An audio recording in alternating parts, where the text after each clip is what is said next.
Well, well, well. Good morning, everybody. It is Friday, the 20th of December. I hope you can hear and see me.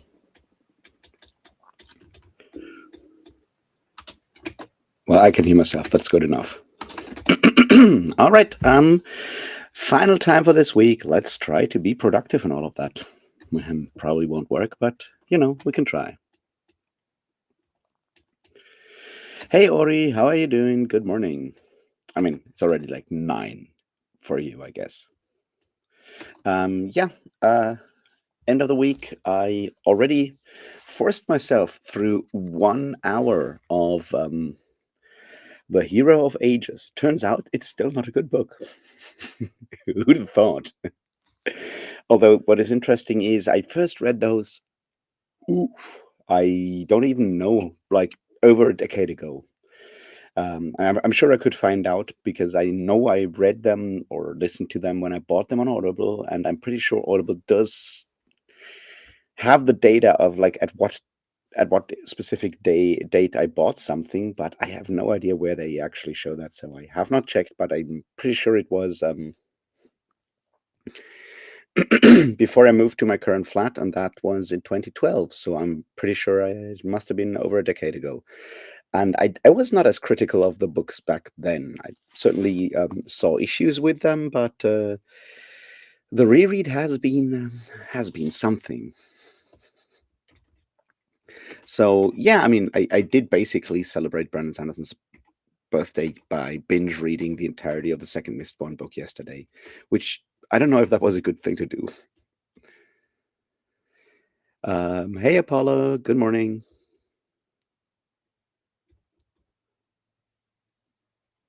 Okay, if you can see me, that is good. I have no idea what went wrong there, but I didn't do anything. Maybe the camera is just a bit slow, or the StreamYard thing is not StreamYard, a Restream thing is slow. Who knows?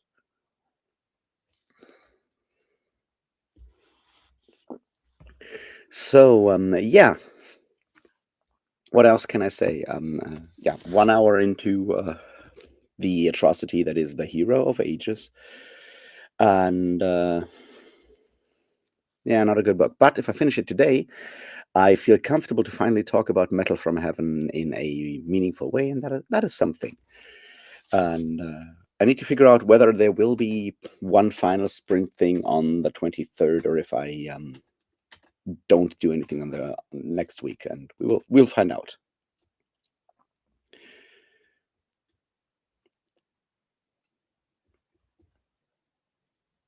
Okay. No, I was sure I could hear myself because I opened the stream on YouTube and clicked on play to see if I can hear myself, which I could, but cameras, I don't know. So yeah, I'll try to finish that Sanderson thing today, and then I can talk about Metal from Heaven and why it is much better. But it's also very deliberately, I would argue, deliberately dealing with similar issues, but by acknowledging the fact that things like capitalism exist, it can make points that Sanderson is just unable to make in his world building, and I think that's an interesting approach to it. Plus, of course, all the queerness is something that 2005 Sanderson was very much unable to write about in any way.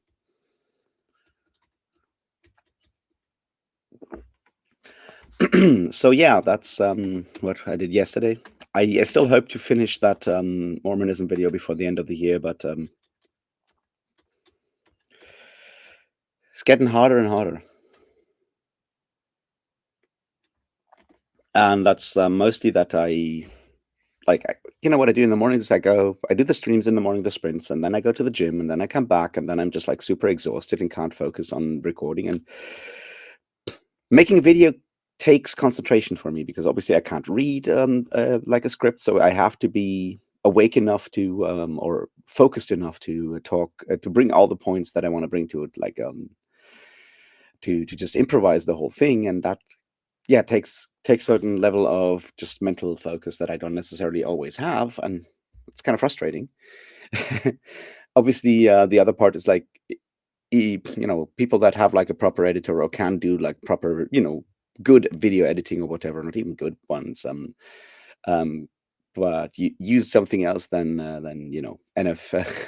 FFmpeg, where you have to put like every single cut in by microseconds and shit like that on the keyboard, can just like ramble for like whatever long and just cut out all the noise and all the breaks and all the mispronunciations and all that stuff, and that makes recording much quicker than having to re-record or leave it in. And that's certainly something that is frustrating me, but what can you do? It's not going to change anytime soon. So I try to record when I'm mentally focused enough to not ramble too much, to not stumble over my words too much, all of that stuff. And that's been hard of late. Probably it's the winter.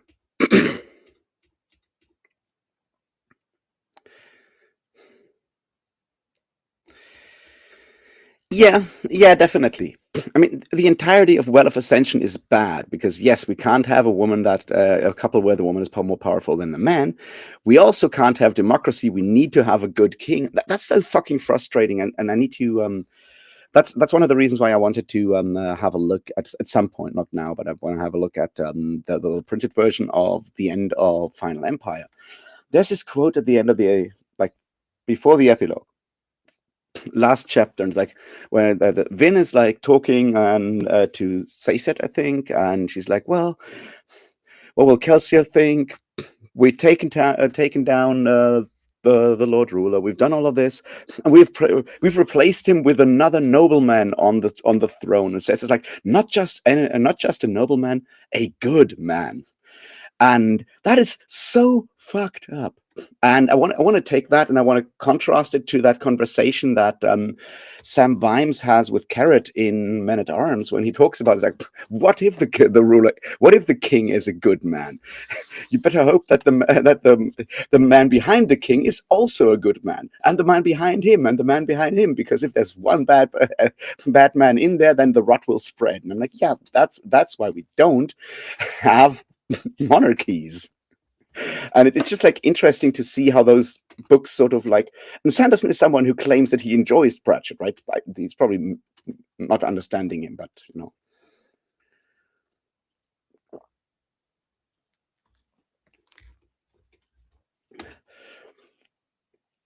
so yeah, that's annoying me. The other part is like something I found interesting while reading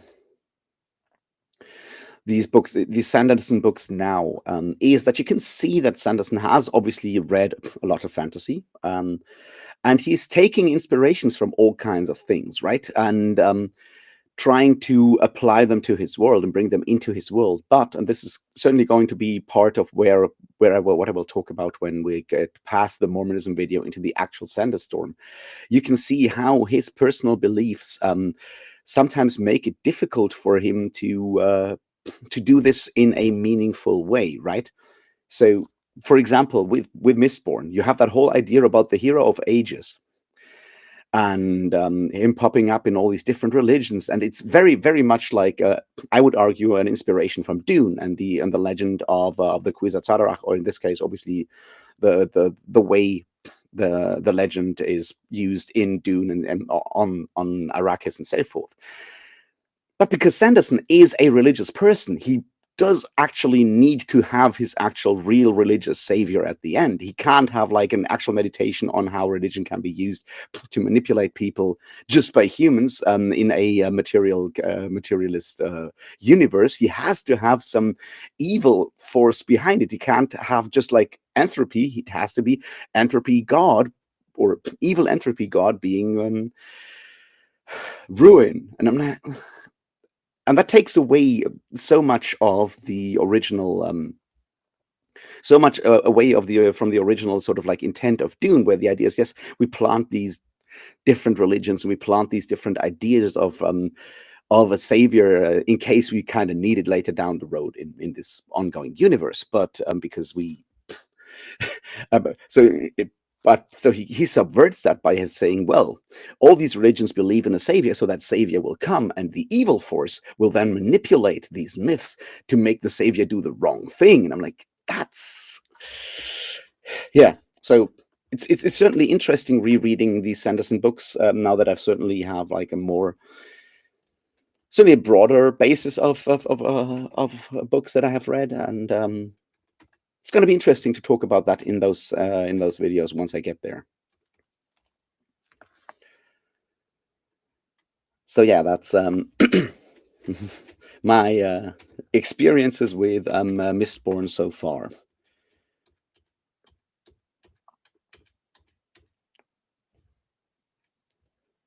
And of course, although that one is not on Sanderson, I can't actually blame him for that. But to have his main character, one of his main male characters called Elend, is just really bad. And I was listening to the audiobook, of course, and Michael Kramer always pronounces it Aland, and I'm like, okay, how would you spell that? Probably Aland or whatever. And then I looked it up for something else on the internet, and it's oh no, you spell it like the German word for misery. That makes it very, very hard to continue reading this book. I mean, obviously, that's like the danger of that you always have, that your fantasy name that you come up with has a meaning in a different language, and I don't blame Sanderson for it, but it's really, really funny. And yeah, it does sort of describe the feeling of reading Mistborn.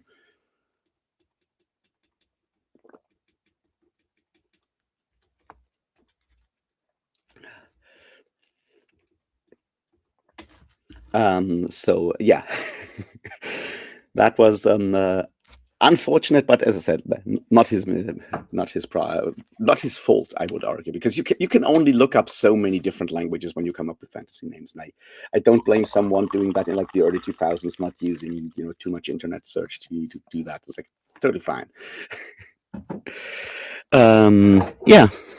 So I guess what I'll do is after the sprints, go to the gym, continue my quest to finish Mistborn, and then maybe actually record parts of the Mormonism video. It would be neat to have that out before the end of the year, just sort of as a form of closure, I guess. So yeah, shall we try to do the first sprints now for like 45 minutes? I know I have some emails and stuff to go through. I already saw that this morning. And yeah, then I'll be back in 45 minutes, and we'll talk about whatever else I have figured out by then. I have not yet looked at the news. I may regret that.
And I'm back. How did you all do? Did you get something done? I got through all the new emails and stuff that happened since yesterday, so that's good.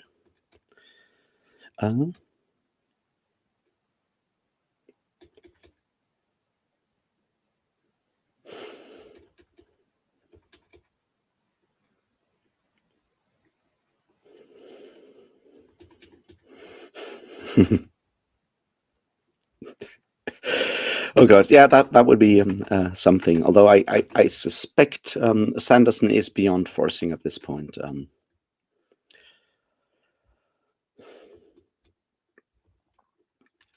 So yeah,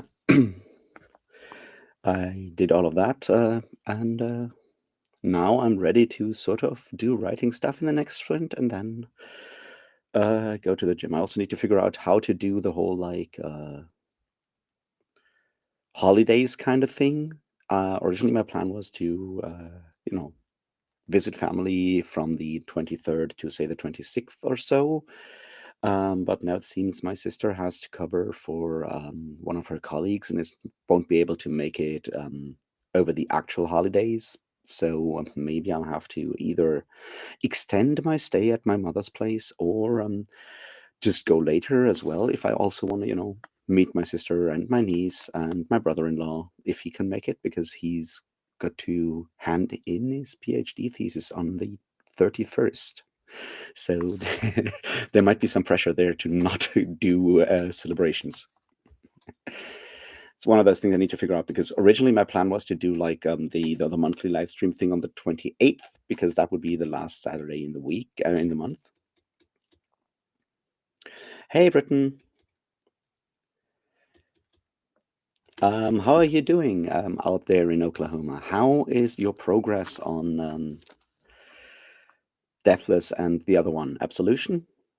Authority? I always confuse those names. There's too many Vandermeer books starting with an A.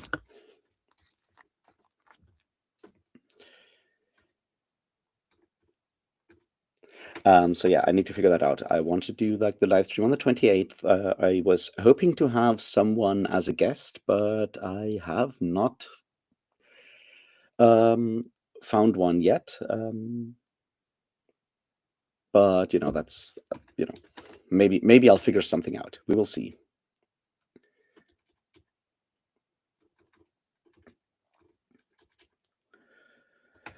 Well, that too, but the idea is to have the live stream, the drunken live stream thing on the last Saturday of the month. Although I might also be, I'm pretty sure unless something happens, I'll also be on a different live stream, not on my channel, on the 30th. So there's that.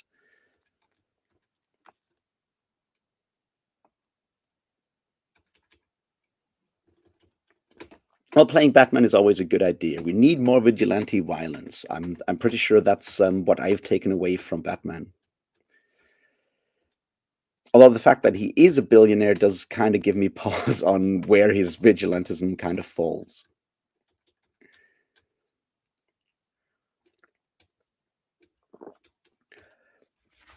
So yeah,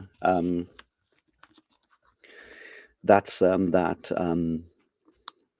important. No, so I probably do the 28th. Maybe I'll stay until the 27th when my sister can come visit, and then I hang out one evening and go back to Marburg on the 28th in the morning or whatever. So I'll be here in time for all of that. Just need to make sure that I have enough beer there. Pretty sure that all of that can be figured out.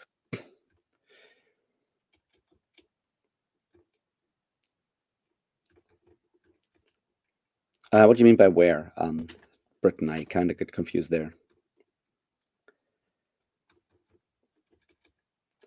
I don't necessarily think vigilante violence is good. The problem that I see, and that is something that is unfortunate, is that if situations arise in which people feel that they don't have, the kind of protection that the state monopoly on violence is supposed to provide, they may do vigilante violence. It's one of those things in Germany. We have this had a couple of times with leftist activists fairly brutally beating up neo-Nazis. And while I'm not a fan of violence in general, that happened in parts of Eastern Germany, where, on the other hand, neo-Nazis very much terrorized kebab places, slightly leftist, youth centers, those kind of places. And the police did not actually do anything about it, either because they were scared because there were more neo-Nazis than police, or they kind of sympathized with them, which is certainly a thing that happens with parts of the cops. Obviously, we know they're cops. So at some point, I'm like, yeah, what do you expect? At that point, if you go to the cops and always like, hey, look, those neo-Nazis have done this and this and this and this, and the cops, the state does not actually use its monopoly of violence, for violence, to actually prevent this. You're kind of forcing the issue there. Obviously, at that point, the state very much cracked down and took all those leftists and not all those, but like very heavily persecuted the leftists, because the problem is, of course, that does not actually mitigate the problem, because it shows, or it sends the message to people that they can't rely on the state, and this is how you create terrorists.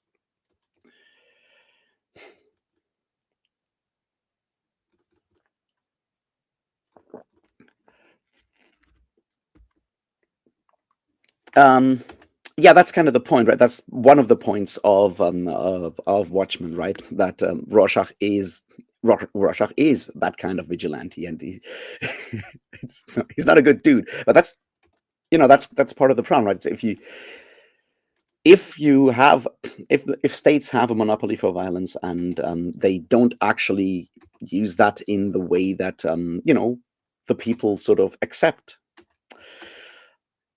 you may lose that that monopoly, or the right to have that monopoly of violence. I'm not a huge fan of Thomas Hobbes, but he may have some points there somewhere.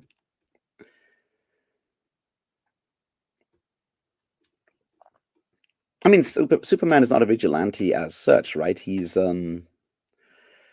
something more complex, I would argue. The live stream would be on Amanda's channel, I think. Something historical fiction.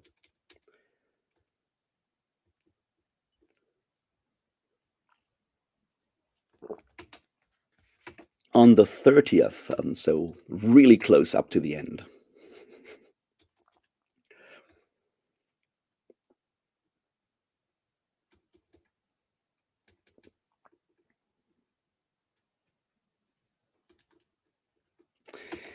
Yeah, of course, that's kind of what he is, but that's partly the problem with vigilantism in general.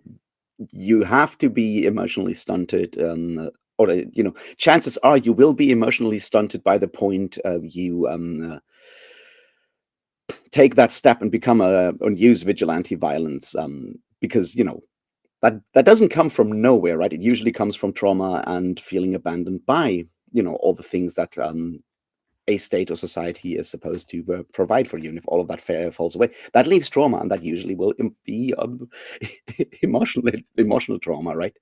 If not also physical trauma.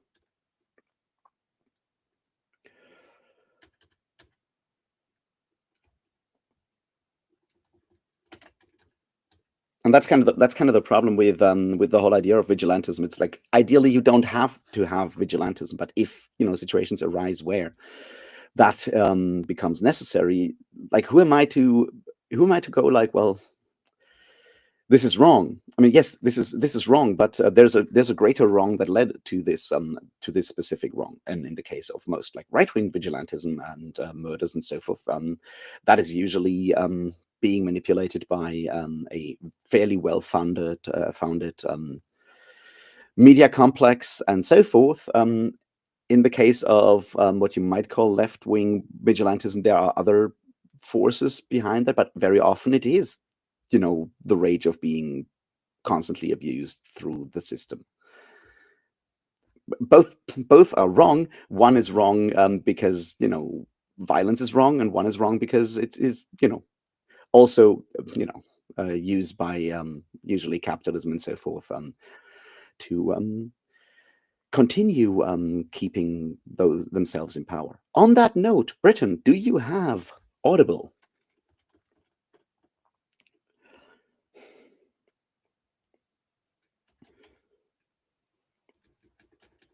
Because if you have Audible, there's a recommendation for you. Until the end of the year, Robert Paxton's Anatomy of Fascism is free as part of the Audible Plus catalog. I highly recommend you read that.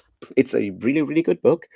It is not left-wing propaganda, so don't worry about that. It's definitely one of the best current works on fascism, historical and now, that you can get. And it's free. So if you have Audible, check that out. I think you will learn something. I have read it before. I'm going to reread it. I mean, I had it as an ebook, and if there is now an audiobook, why not listen to that again? I feel it's a topic that will be haunting us for a while. I suspect. So yeah, why not try some Robert Paxton for a change? And you said you didn't want to read more until the end of the year, maybe.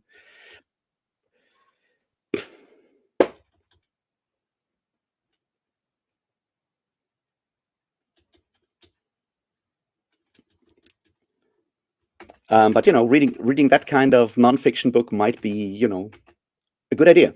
Highly recommend it. It's as I said, like next to say Umberto Eco's Fascism, which everyone has read at some point. I feel the Robert Paxton one is a very good exploration of it.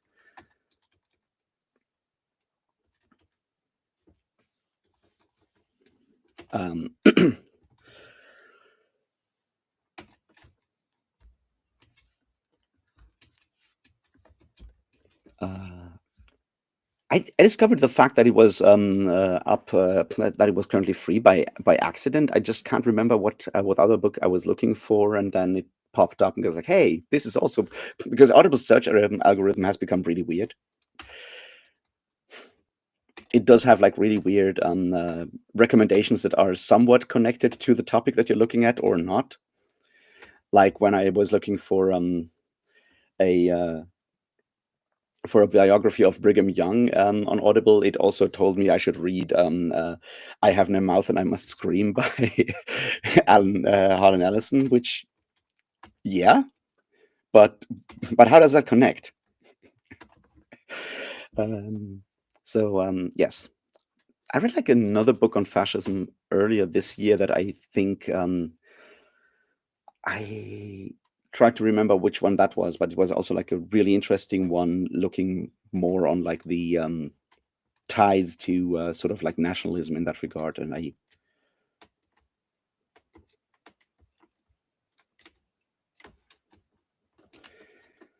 would have to look that up again to find out which one it was.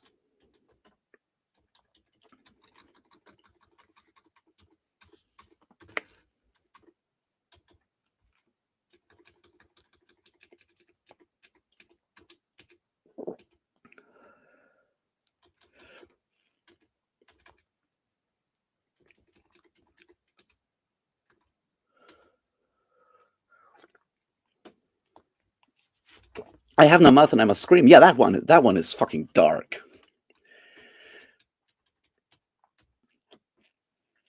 But it's a really good story, and I do in general like really, really enjoy Harlan Ellison's writing. He's really, really, really good. But I fail to see the connection to Brigham Young. Is what I'm saying. But guess that's something I'll have to live with at this point.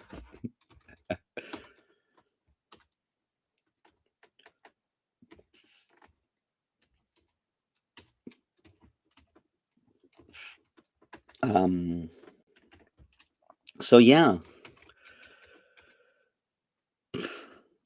I'll figure out how I'll do things, but let's do the second sprint. and see if I can actually get some writing done this time around. Wouldn't that be, nice for the end of the week? So yeah, let's all convene back at the hour.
And I am back.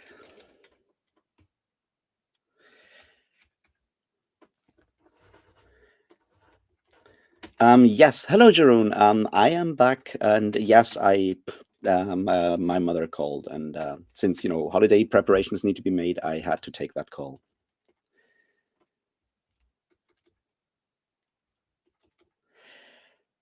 And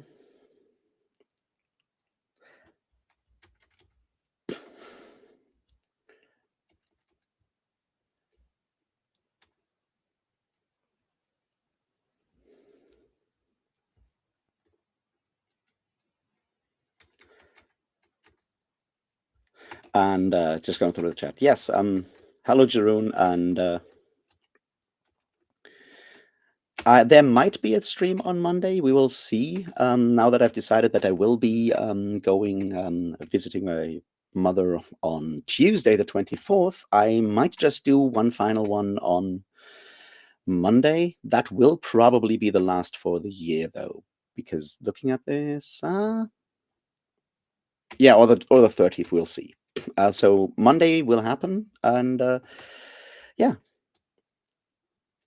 And I am good. I am just about to, going through all the final, all the Mistborn stuff, so I can then talk about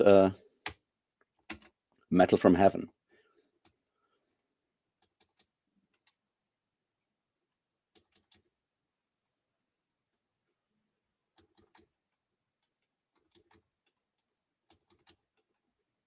Oh, nice, Kyle. Kale. Have fun in Perth.